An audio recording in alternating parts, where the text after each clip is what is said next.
മാരിവില്ലിൻ ഗോപുരങ്ങൾ. ഞാനങ്ങനെ ഒരുപാട് സിനിമകൾ ഒന്നും അങ്ങനെ കംപ്ലീറ്റ്ലി എല്ലാ സിനിമകളും പോയി തിയേറ്ററിൽ കാണണം എന്നൊക്കെയുള്ള ഒരാളൊന്നുമല്ല. പക്ഷെ ചില സിനിമകൾ കാണാത്തതിന്റെ റീസൺ ഞാൻ നിൽക്കുന്ന സ്ഥലത്ത് ആ സിനിമ ചിലപ്പോൾ റിലീസ് ഉണ്ടാവില്ല. സോ അതുകൊണ്ട് ചിലപ്പം ചില കാണണം എന്ന് ആഗ്രഹമുള്ള സിനിമകൾ കാണാൻ പറ്റിയിട്ടില്ല.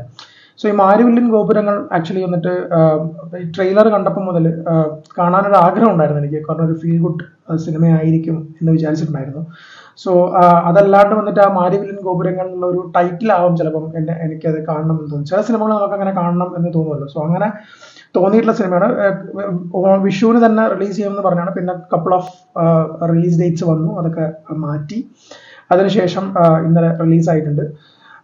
Concept and direction Arun Bose, Luca സിനിമയുടെ ഡയറക്ടറാണ്. സോ ലൂക്ക ഞാൻ കണ്ടിട്ടില്ല. സോ അതുകൊണ്ട് അരുൺ ബോസിന്റെ ഞാൻ കാണുന്ന ആദ്യത്തെ സിനിമയാണ് ആക്ച്വലി മാരിവില്ലിൻ ഗോപുരങ്ങൾ. ഇതിന്റെ മ്യൂസിക് എന്ന് പറയുന്നത് ദ എവർഗ്രീൻ വിദ്യാസാഗർ ആണ് ചെയ്തിട്ടുള്ളത്. വിദ്യാസാഗർ ഇപ്പൊ റീസെന്റ് തന്നെ വിദ്യാസാഗർ ഒരു സ്റ്റേജ് പ്രോഗ്രാമിൽ ഒരു പരിപാടി ചെയ്യുന്നുണ്ട്, ഒരു സോങ് ഉണ്ടാകുന്നുണ്ട് ഓൺ സ്റ്റേജ്. അതൊക്കെ കണ്ടിട്ട് എനിക്ക് അത്രയും നല്ല പാട്ടുകൾ നമുക്ക് തന്നിട്ടുള്ള ആളാണ് വിദ്യാസാഗർ. സോ വിദ്യാസാഗറാണ് മ്യൂസിക് ഡയറക്ടർ. സ്റ്റാറിംഗ് ഇന്ദ്രജിത്ത്, അതുപോലെ തന്നെ വിൻസി അലോഷ്യസ് ഉണ്ട്, അതുപോലെ തന്നെ ശ്രുതി, അതുപോലെ തന്നെ സജ്ജാറോ ഖാലിദ്, അതുപോലെ തന്നെ വശിഷ്ഠ് നമ്മുടെ ഇതിനകത്ത് ചെയ്യുന്നുണ്ട്. ഇതിന്റെ റൈറ്റർ ആക്ച്വലി പ്രമോദ് മോഹനാണ്, കൂടെ അരുൺ ബോസും ഉണ്ട്. സോ ഇതാണ് ഇതിന്റെ ഒരു ഓവറോൾ പരിപാടി എന്ന് പറയുന്നത്. So as it says right, out and out ഒരു ഫീൽ ഗുഡ് ആയിട്ടുള്ള ഒരു പരിപാടിയാണ് ആക്ച്വലി മാരിവില്ലിൻ ഗോപുരങ്ങൾ.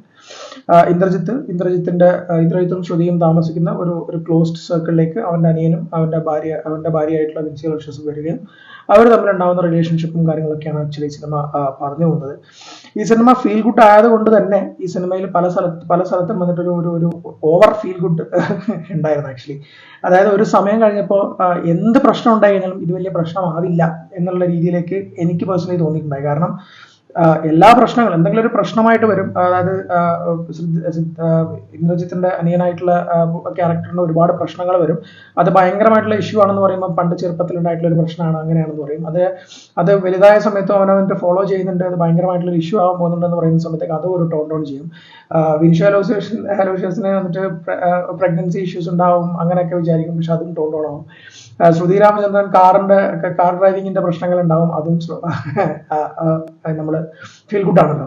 അപ്പൊ നമുക്ക് പ്രേക്ഷകനെ വന്നിട്ട് ഒരു തരത്തിലും ഡിസ്റ്റർബ് ചെയ്യാൻ പാടില്ല എന്നുള്ള രീതിയിലാണല്ലോ ഒരു സിനിമ എടുക്കുന്നത്. അപ്പൊ അതാണല്ലോ അതിന്റെ ഒരു മെയിൻ ഐഡിയ എന്ന് പറയുന്നത്. സോ അങ്ങനെയാണ് ഈ സിനിമയുടെ എല്ലാ ഭാഗങ്ങളും പോകുന്നത്. സോ അതൊരു ലെവലിന്റെ മുകളിലേക്ക് വരുന്ന സമയത്ത് എനിക്ക് തന്നെ ഫീൽ ചെയ്യുന്നുണ്ട്, ഓക്കെ ഇതൊന്നും സംഭവിക്കാനൊന്നുമില്ല, എന്ത് വലിയ പ്രശ്നം അവർ പറയുകയാണെങ്കിലും ഇതൊന്നും സംഭവിക്കാൻ പോകുന്നില്ല എന്ന് തോന്നി. വിദ്യാസാഗറിന്റെ പാട്ടുകളെ പറ്റി പറയുകയാണെങ്കിൽ വെച്ചാൽ ഇടയിലിടയിൽ കുറെ പാട്ടുകൾ വരുന്നുണ്ട്. എന്തിനാണ് ഈ പാട്ടുകൾ വരുന്നത് എന്ന് മനസ്സിലാവാത്ത രീതിയിൽ അത്രത്തോളം പാട്ടുകൾ ഈ സിനിമയുടെ അകത്ത് അത്രയും പാട്ടുകൾ വരുന്നുണ്ട്. പക്ഷെ അത്രയും പാട്ടുകൾ ഡിമാൻഡ് ചെയ്യുന്ന ഒരു സ്ക്രീൻ പ്ലേ ആണെന്നും എനിക്ക് തോന്നിയിട്ടില്ല. എന്നാലും ഒന്ന് രണ്ട് പാട്ടുകളൊക്കെ വന്നിട്ട് കേൾക്കാൻ സുഖമുണ്ടായിരുന്നു. വിദ്യാസാഗറിന്റെ ടിപ്പിക്കൽ മെലഡീസിൽ എനിക്ക് തിയേറ്ററിൽ കേൾക്കുമ്പോൾ രസമുണ്ടായിരുന്നു. അത് ഒബ്വിയസ്ലി അത് ചില സ്ഥലത്ത് പാട്ടുകൾ വന്നിട്ട് ബോറാവുകയും ചെയ്തിട്ടുണ്ട്. ഇതിന്റെ മെയിൻ ഒരു പ്ലസ് പോയിന്റ് എന്ന് പറയുന്നത് ഈ സിനിമ എങ്ങനെയായിരിക്കുമോ ഉണ്ടാവുക എന്ന് ഞാൻ വിചാരിച്ചത് ഏകദേശം അതുപോലെ തന്നെയാണ് ഈ സിനിമ. പക്ഷേ ഒരു ഓവർ ഫീൽ ഗുഡ് ആയിപ്പോയി എന്ന് പറഞ്ഞാൽ സൺഡേ ഹോളിഡേ പോലെയോ അല്ലെങ്കിൽ വന്നിട്ട് നമ്മുടെ ജിസ് ജോയുടെ വേറെയുള്ള സിനിമകൾ പോലെയോ നമുക്കൊരു സാറ്റിസ്ഫാക്ഷൻ ലെവൽ 100% തരുന്ന ഒരു ഫീൽ ഗുഡ് ഫിലിമും അല്ല. സോ അങ്ങനെ ഒരു രണ്ടിന്റെയും ഇടയിലുള്ള ഒരു സ്റ്റേജിലാണ് ആക്ച്വലി മാരിവില്ലിൻ ഗോപുരങ്ങൾ ഉള്ളത്. എന്ന് വിചാരിച്ചാൽ ഇത് കാണുന്ന ഒരു ടൈപ്പ് വിഭാഗം ഒരു ക്ലാസ് ഓഫ് ഓഡിയൻസ് ഉണ്ട്. കാരണം എൻ്റെ കൂടെ വന്നിട്ട് ഒരു 30 പേരുണ്ടായി കാണാൻ വേണ്ടിയിട്ട്. സോ അതിനകത്ത് ഭൂരിഭാഗം ഫാമിലിയാണ്. സോ അവരൊക്കെ വന്നിട്ട് പല സ്ഥലങ്ങളും എൻജോയ് ചെയ്യുന്നുണ്ട്. എനിക്കും പല സ്ഥലങ്ങളിലും വന്നിട്ട് ജെനുവിൻലി വന്നിട്ട് ചിരി വന്നിട്ടുണ്ടായിരുന്നു. ഒരു ചെറിയൊരു സ്മൈൽ വന്നിട്ടുണ്ടായിരുന്നു. സോ അതായിരിക്കുമല്ലോ ഈ സിനിമയുടെ ടോട്ടൽ ഐഡിയ എന്ന് പറയുന്നത്. സോ അത് വർക്ക് ആയിട്ടുണ്ട് പല സ്ഥലത്തും എന്നാണ് എനിക്ക് പേഴ്സണലി ഫീൽ ചെയ്തിട്ടുള്ളത്. പിന്നെ ഞാൻ കണ്ടിട്ടുള്ള തിയേറ്ററിലും അങ്ങനെ തന്നെയാണ് എനിക്കൊരു ഫീല് കിട്ടിയിട്ടുള്ളത്. ഇന്ദ്രജിത്തിന്റെയോ ഇന്ദ്രജിത്തിന്റെയും അതുപോലെ തന്നെ ശ്രുതി രാമചന്ദ്രന്റെ ഒക്കെ സെറ്റിൽഡ് ആയിട്ടുള്ള അഭിനയമാണ്. ഇന്ദ്രജിത്തിന്റെ ആ ഒരു കോമഡി സെൻസും കാര്യങ്ങളൊക്കെ വന്നിട്ട് പല സ്ഥലത്തും വർക്ക്ഔട്ട് ആവുന്നുണ്ട്.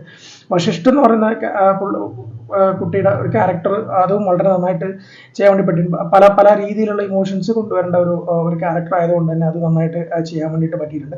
ഈ സിനിമ ഡയറക്ടർ ആവാൻ വേണ്ടി നടക്കുന്ന ആൾക്കാരും അയാളുടെ സ്ട്രഗിൾസും അത് ഒരു 250 സിനിമേൻ്റെ അകത്ത് വന്നിരിക്കും. പക്ഷെ എല്ലാ ഡയറക്ടേഴ്സിനും എല്ലാവർക്കും സിനിമയിലേക്ക് എത്തിച്ചേരണം എന്നുള്ള എല്ലാവർക്കും അവരവരുടെ സ്ട്രഗിൾ ഉണ്ടാകും. സോ അങ്ങനത്തെ സിനിമകൾ വരുന്നതിൽ നമുക്കൊന്നും പറയാൻ പറ്റില്ല. സോ ആ ഒരു സംഭവം തന്നെയാണ് ആക്ച്വലി ഇതിൻ്റെ അകത്തും ഉള്ളത്.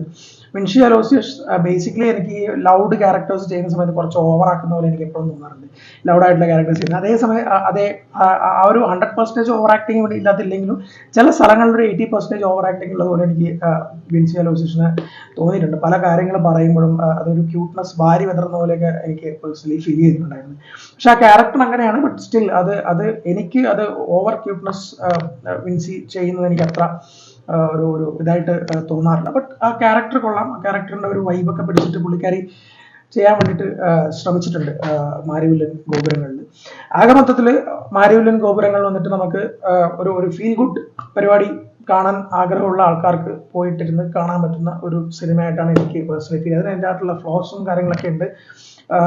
ഓവർ ഫീൽ ഗുഡാണ് പരിപാടി. വന്നിട്ട് ഭയങ്കരമായിട്ട് ഒന്നും നടക്കൂല സിനിമേൻ്റെ അകത്ത്, പല പല പ്രശ്നങ്ങൾ വരും. പക്ഷേ എല്ലാം ഫീൽ ഗുഡിലേക്ക് അവസാനിക്കുക എന്നുള്ള രീതിയിലുള്ള ഒരു കാര്യങ്ങൾ ഒഴിച്ചു നിർത്തി കഴിഞ്ഞാൽ വൺ ടൈം കാണാൻ പറ്റുന്ന ഒരു സിനിമയായിട്ടാണ് എനിക്ക് ആക്ച്വലി മാരിവില്ലൻ ഗോപുരങ്ങൾ തോന്നിയിട്ടുള്ളത്. So do watch Marivillin Gopurangal in theatres. By.